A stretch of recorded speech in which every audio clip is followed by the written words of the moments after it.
What a beautiful face I have found in this place that is circling all around the sun. What a beautiful dream that could flash on the screen in a blink of an eye and be gone from me. Soft and sweet, let me hold it close and keep it here with me.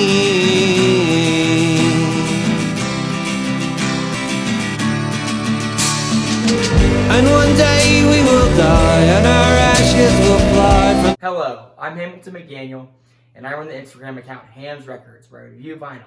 And today I'll be doing Neutral Milk Hotel's second album, In the Aeroplane, Over the Sea. It was released February 10th, 1998, recorded between July and September 1997 in Pet Sound Studio in Denver. The length of the album is 39 minutes and 55 seconds, so 40 minutes long. So it's not that long of a record. It was released under Merge record label. And it was released under Neutral Milk Hotel. And I'm going to pull up this cool little sleeve thing they have. It's not a sleeve thing, it's just like a little card. Tells you all about the band, or gives you all the lyrics. And the guys, so I try to look up like what all the band members played. I couldn't really find it on the internet, and then I found it on this, which is lucky because that's why you buy the vinyl. And so Jeff Magnum, the lead singer, played the guitar, sang, played the organ, he played the floor tom, he played the bowed fuzz bass, which sounds great on this record, tapes, and shortwave radio.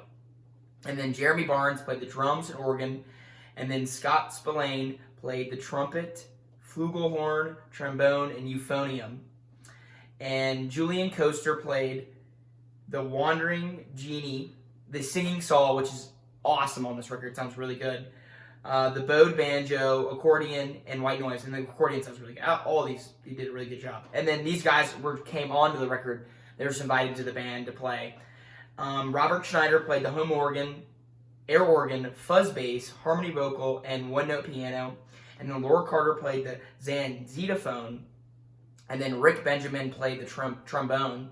Marissa Bissinger played the saxophone and the flugelhorn. And then Michelle Anderson played the Ulanien pipes. Yeah. So I wanted to talk about some of the art. I think Jeff Magnum got all the art. It doesn't say who did the art. Art direction by Chris Belheimer and Jeff Magnum, which is really cool. Really cool art album cover. Definitely would recommend getting this on vinyl. I mean, it's definitely a really famous record. A lot of people really do love this record, and a lot of people do say it's the greatest record of all time. I don't think it's the greatest record of all time, but I definitely think it's one of the best records of all time. Definitely does a lot for indie rock music. And yeah, let's talk about some of the songs on the record.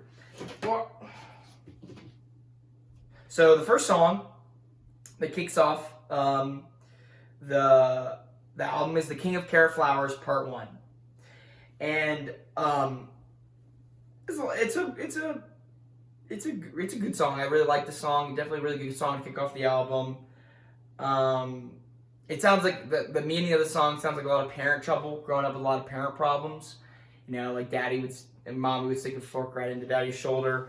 It just sounds like a lot of turmoil and a lot of aggression in the song, but it's kind of brought down in this more acoustic sounding, this beautiful kind of rock fuzz song. It sounds great, and definitely one of the best songs on this record, if not the best. And so the next song is "King of Carrot Flowers" Part 2 and Part 3. And he starts off with this kind of sarcastic singing about Jesus. I don't know. I mean, I don't know if Jeff Magnum is religious, but the whole premise of this album, I think, is built around he was really into the Diary of Anne Frank, and a lot of this album is about Anne Frank.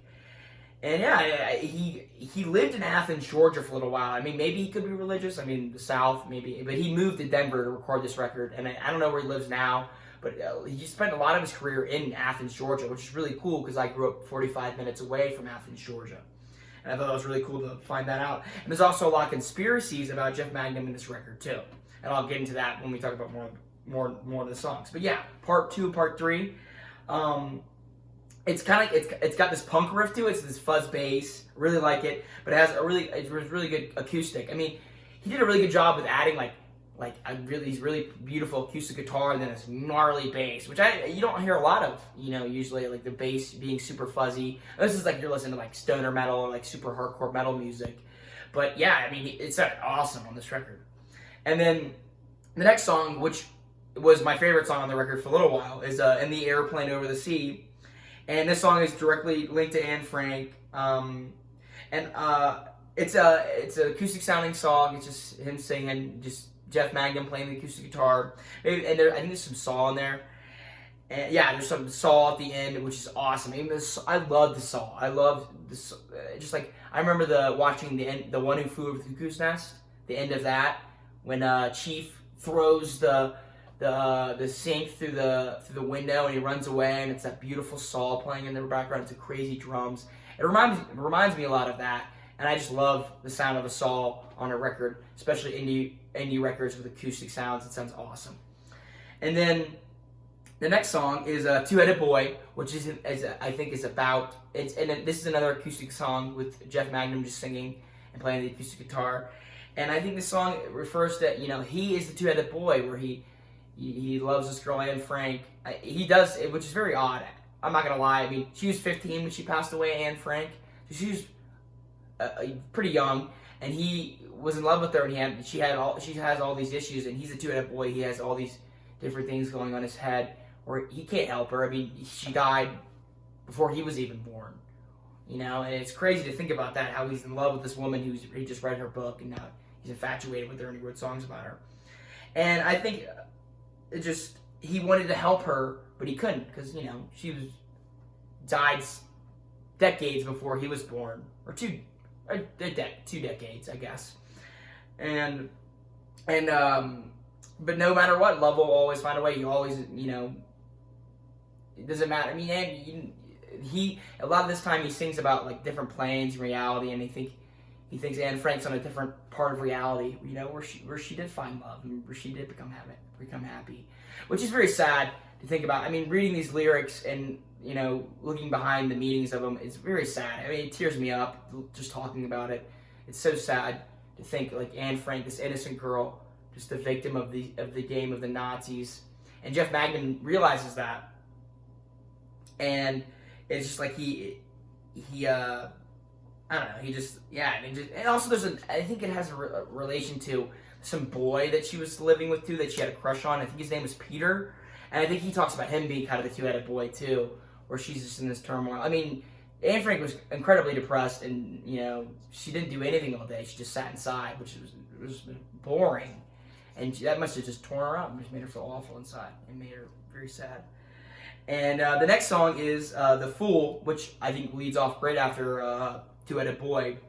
It's just an instrumental song, a lot of really good trumpet on it, and I think the meaning of the song is, is Jeff Mangum the fool, falling in love with a woman who died decades before he was born, and,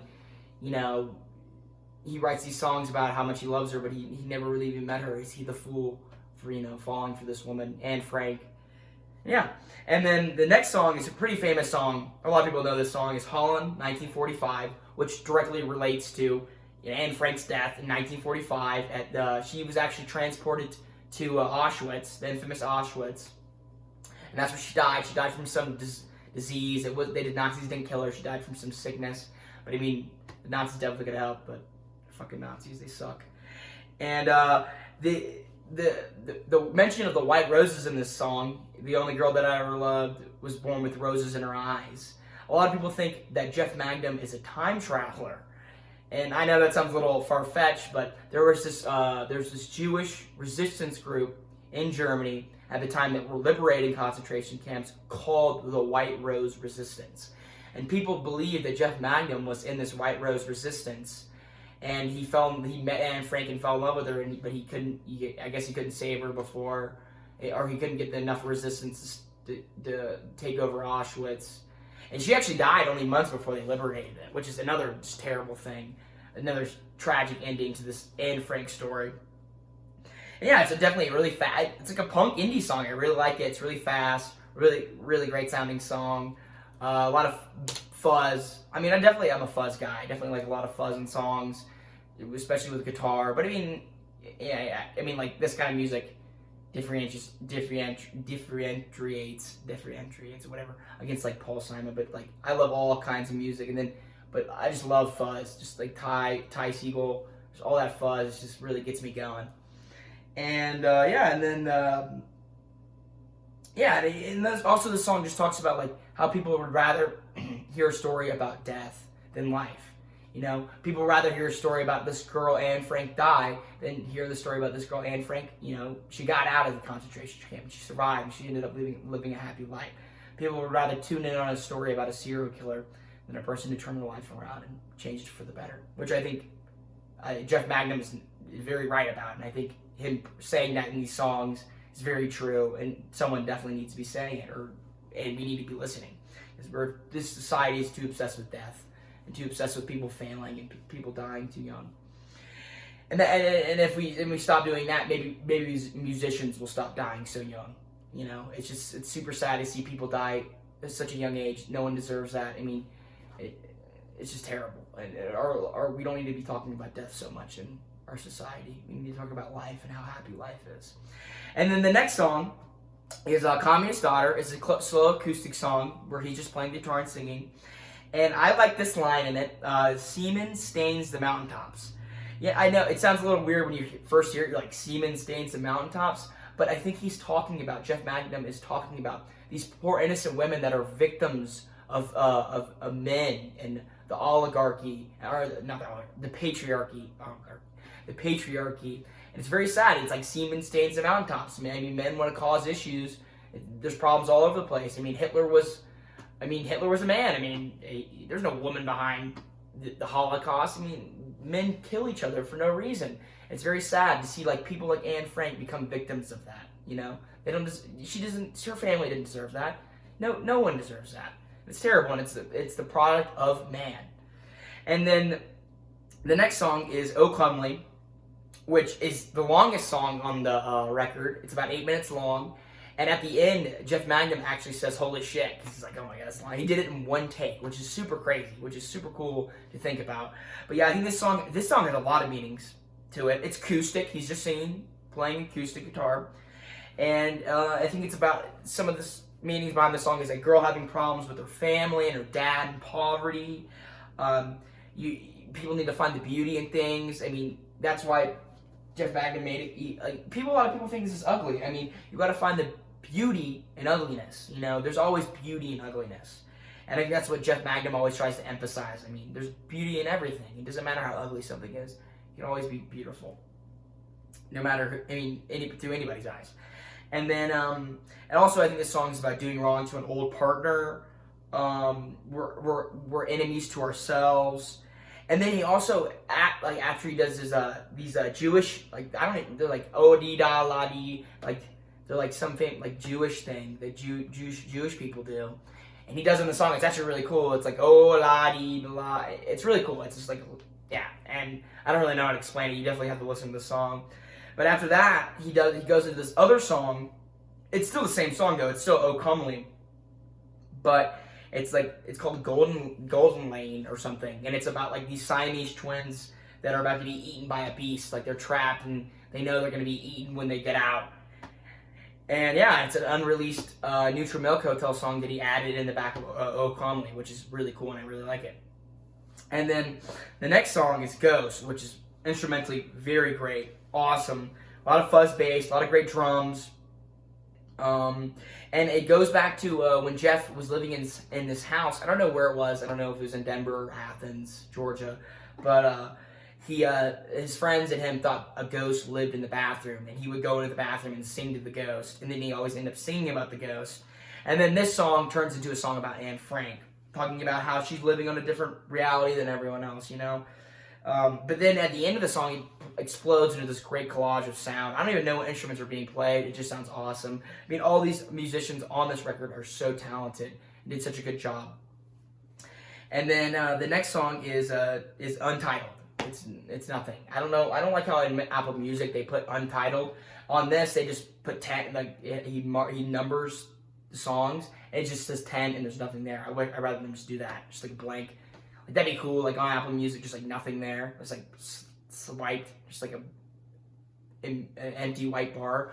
But yeah, that's the name of the song. And the back or the Ulandian pipes are used a lot in this song, and it sounds awesome. It's like bagpipes pretty much, and they sound so cool. Great jam song. Not all, and there's no singing in it. A lot of great piano and a ton of fuzz. You know, you can't go wrong with fuzz. And then the last song on the record is Two-Headed Boy Part 2, which is now my favorite song on this record. One of my most favorite songs. When you listen to this whole record through and through, and you get to this last song, Two-Headed Boy Part 2, it brings it all together. It just hits you like a wall. It's just like, wow. It's like this album is just so beautiful, and it's about this person who he never even met. I mean, it's crazy. He never even met Anne Frank.